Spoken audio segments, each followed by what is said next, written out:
All right. So you guys expressed that you want me to do more of American history and so on. So I figured what better place to start than like its actual founding and so on. So basically the idea of not this video is more of a general overview, but basically what we're going to be doing is going through founding documentation, not just like the Declaration of Independence or the Constitution, but like the Federalist Papers, the Northwest Ordinance of 1789. Sorry, that's the Judiciary Act of 1789. See, we're already starting off pretty well.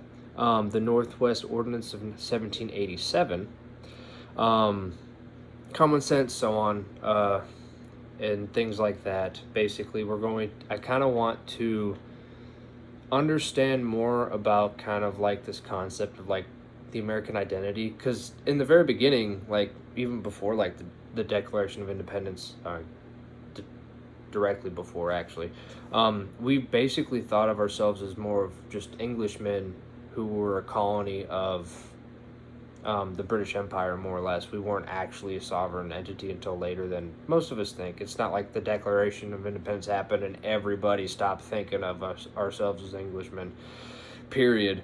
So kind of tracing that change in what it was to be an American sort of thing. Like how that actual, like, the psychology changed to make that identity, because we do have one. Americans have kind of a general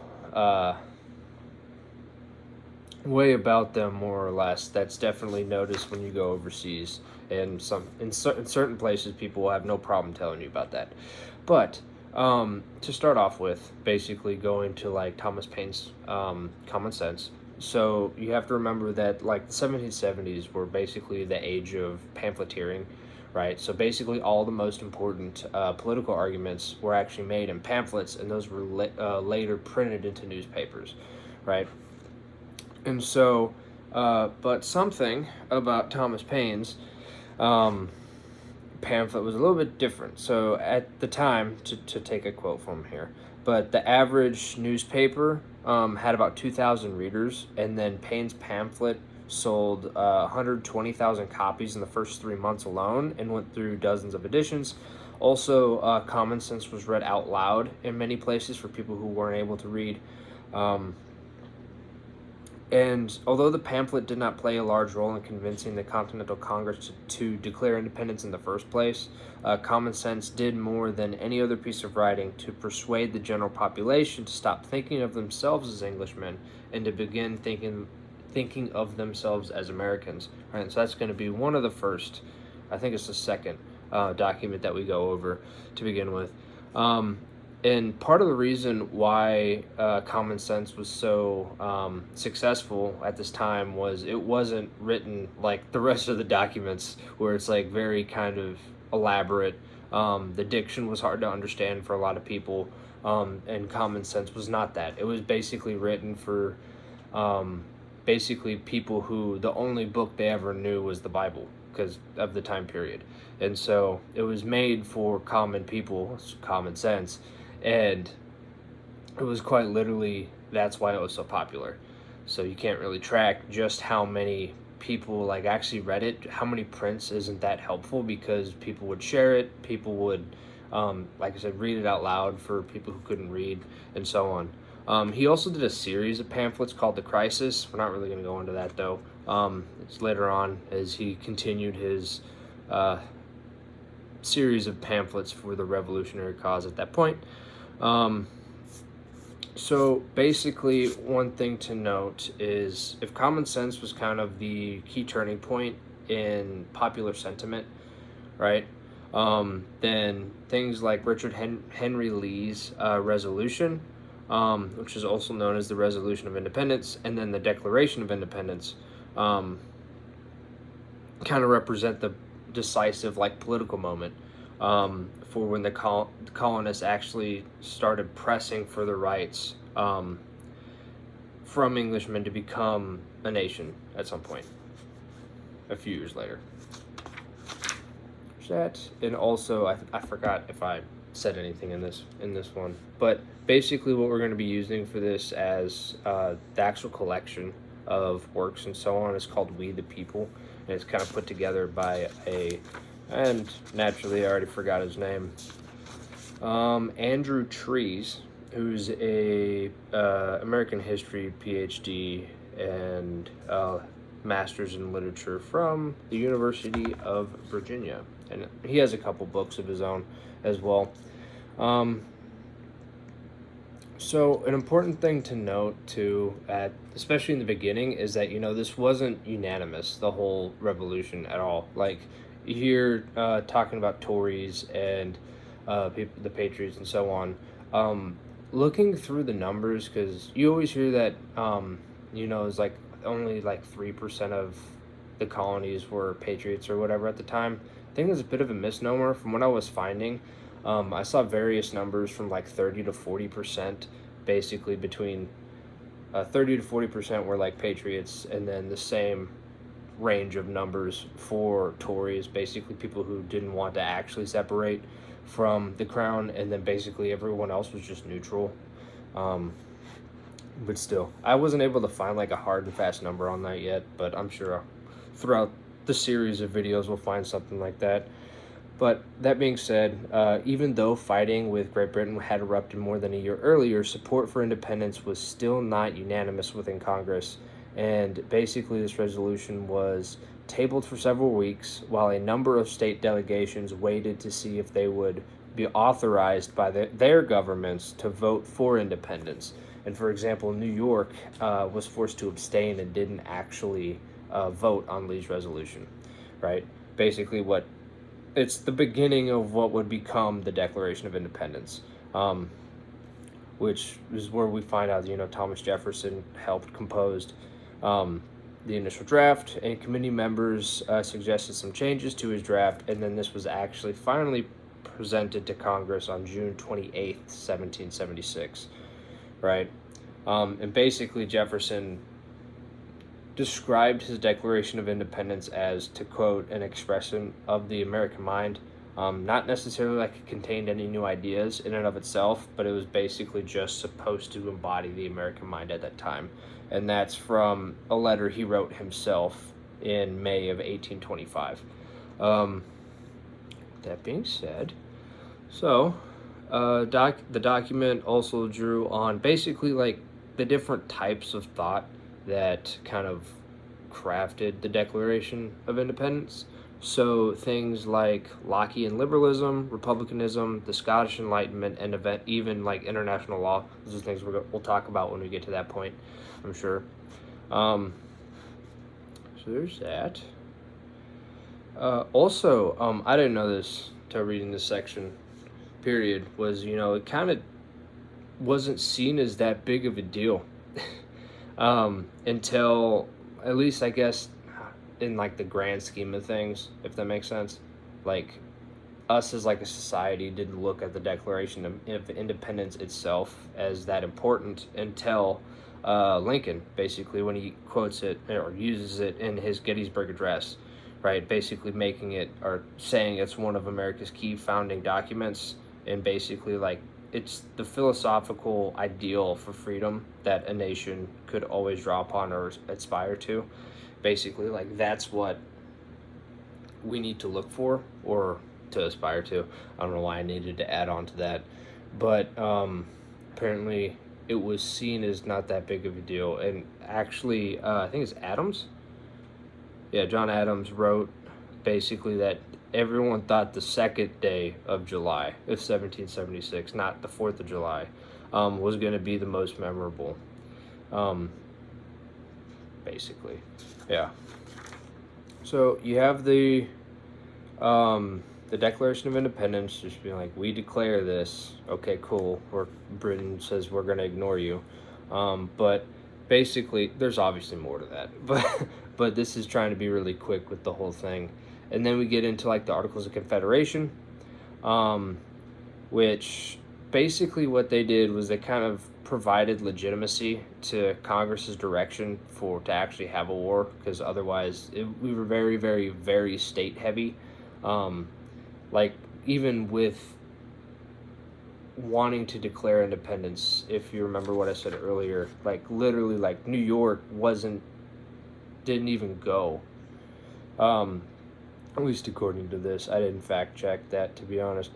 But basically, like, the states had to get permission from the state government to go to Congress and then do the Declaration of Independence and so on. And we'll look more into it when we get to that specific part. Again, this video is supposed to be like a very general overview. And we've all heard about how the Articles of Confederation weren't that great, but at least it made what we were doing somewhat legitimate. Trying to start a whole revolution, more or less. But needless to say, basically the Articles of Confederation didn't give Congress the ability to levy a tax, and basically, like, the Continental Army was constantly underfunded, underequipped, and undermanned, and at times only George Washington's immense prestige held the army together. There's a lot more to that too. We'll get into that in this one, but what's his face? They did Ron Chernow, I believe, is the author for that one. But he did a pretty good Washington biography too. That's worth the look for sure. Anyways, the next document would be the Treaty of Paris in 1783, which is basically, we're done being at war with Britain. It stopped the war. Or I guess ended it technically. But basically, one of the things that this did is it would secure more territory for the United States than the actual military success likely warranted. It kind of seems like Tree's opinion, which, I mean, he wrote it, but at least this intro where all this is coming from. But so basically what this treaty accomplished was what the Declaration only declared. So, like, you can declare whatever, but just because you say you have something doesn't mean you necessarily have it just yet, as we could pull out some modern examples for, to say the least. But anyways, so this kind of helped the United States actually become like a legitimate sovereign nation, and be recognized not only by like other countries, but literally the country that had it as a colony. After that was the Northwest Ordinance of 1787, which did more than just like talk about the land that was northwest of the 13 colonies, like stuff that was later like that became Ohio, Wisconsin, that kind of area, and so on. Obviously there's more states, but to say the least, basically lands west of the Appalachian Mountains, because that was a pretty decent border at the time, and then north of the Ohio River. So it did more than just be like, hey, we want that. So those it ensured the land to the west would enjoy the same basic freedoms as the original states. So as we would eventually move more further west and take over that territory, they would the citizens that lived there would have those same basic rights, with obvious exceptions that we'll all hear about later on, being the Native Americans there, but not for this video, especially when we get to that part. I guess we'll go into that. Yeah, there's another book that I want to start doing the videos on that specifically goes over maps and stats of that kind of stuff that happened, especially early North American history. Some South American too, but we'll get there when we get there. Sorry, bud. Anyways, so just because the war ended didn't mean everything was okay. There was still problems with like the natives in the area, and also it's not like the British left or the Spanish at that point. So the British still maintained forts on American soil at the time. And then Spain closed the port of New Orleans at one point as well to American ships, which actually had a big impact on Western farmers at the time. And then this was all under the Articles of Confederation, like directly after the Revolutionary War. And the Confederation's Congress couldn't really do anything about it. So they had to revise them, which is basically where the Constitution comes in. And we'll get into more specifics, like with the Virginia Plan, the New Jersey Plan, and so on, what they used to, and then what they called the Connecticut Compromise, which is basically just merging them, getting more or less the bicameral Congress we have today. Cameo. I don't know. It's been a while since I've had to talk this long on a video. Anyways, there's compromises and stuff like that like we all read about. We'll talk more in depth, obviously, when we get to that part.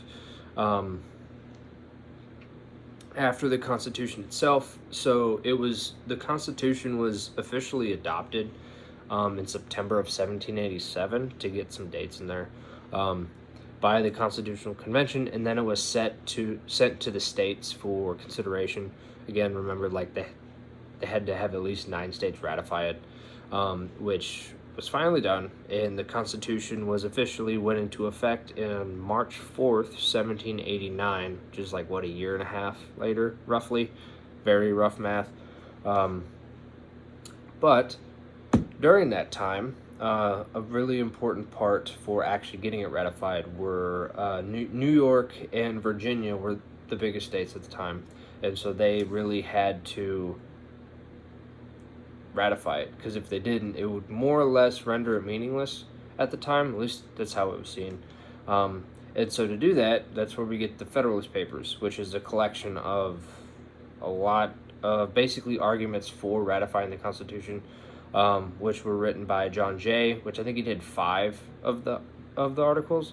James Madison did 26, and then Hamilton wrote 51, because he really liked to write. And then even Hamilton and Madison even like did a joint essay a few times.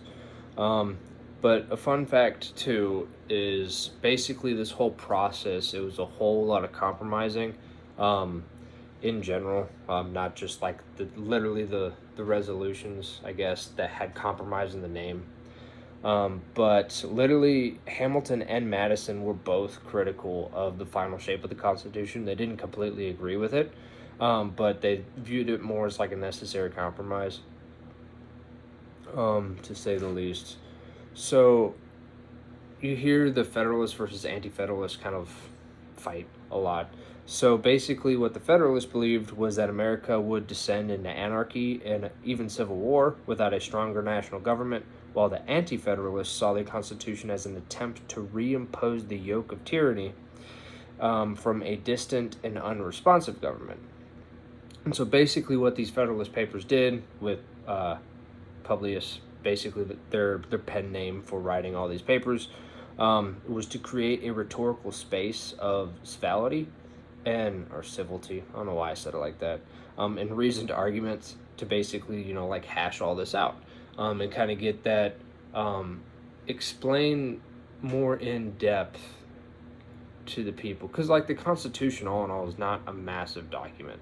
Like, you see with some stuff today. It's not that big. Because it's very generalized, and it's supposed to be more of, like, a framework to, not necessarily, like, a choose-your-own-adventure, but, like, kind of, to dumb it down, I guess. So the Federalist Papers were supposed to kind of like, I don't want to say like a TDLR. Is it too long didn't read? I've probably messed up that acronym too. But anyways, TLDR was basically what the Federalist Papers were for, right? More or less. And naturally, they had to make amendments to it. We've all heard of the Bill of Rights, but basically what happened was James Madison drafted like 20 based off of the state conventions that the state conventions, as they were going through the ratification process, basically didn't, they wanted amendments too. And so James Madison took those amendments and suggestions that the states wanted from their conventions and drafted 20 amendments based on all of what they wanted. They were revised by Congress, those 20 that he made. 12 were actually sent to the states for ratification to amend the Constitution, and only 10 came into effect on December 15th of 1791, right? After three-fourths of the states actually ratified it.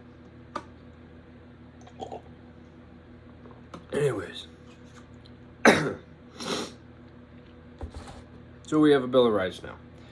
After that, there was the Judiciary Act of 1789, basically established a federal judiciary. Yes, the Constitution created the Supreme Court, but all the rest of it, not really. Basically went into, and we'll talk about that one too, closer to the end, but basically, like, there's problems with creating a federal court system. Imagine that. Because the Supreme Court was only given power to, like, review the state court decisions relating to the federal laws. And basically, it was meant to ensure that federal courts would still be superior to the state courts. The whole, like, that's what the Supreme Court's for. I don't know. We'll talk about that more later. The last major thing to talk about this was just a fun fact, because the final, I think, document in here is Washington's farewell address, but apparently in the 1880s, the custom arose that the Senate would read the farewell address out loud on Washington's birthday. Apparently, they still continue this today. At least that's what it says here. I don't know when exactly this was written, but I guess we'll find out. So if you're still here, thanks, I guess. It's basically just me ranting about a whole bunch of founding paperwork, but I think it'll be interesting because this is something I've been wanting to go into myself for a while, like actually just kind of learn more about. Not just like kind of superficially read the Constitution, but like actually like understand it a bit more. Because I remember like some of the Federalist Papers can be hard to read and understand, so they'll probably be broken down into a lot more than just basically summarizing the entire essay. But I'm sure there'll be we'll take it on a case-by-case basis, more or less, see what's kind of seems important. But that's kind of the plan, more or less. It's kind of supposed to be a I don't know what it's called. It's not really like a journey come along with me type thing, but like basically as I'm learning more about this, it's basically what I'll be posting. Again, that's kind of why I make the videos too. It's the stuff that I study on my own, kind of putting that out there, because going over it like this helps me remember things a lot more and actually like puts it in long-term memory. But also just like the act of like actually making the like talking and like discussing / explaining more explaining helps kind of like understand it significantly more. But anyways, we'll leave this one here, so I will see you guys on the first one.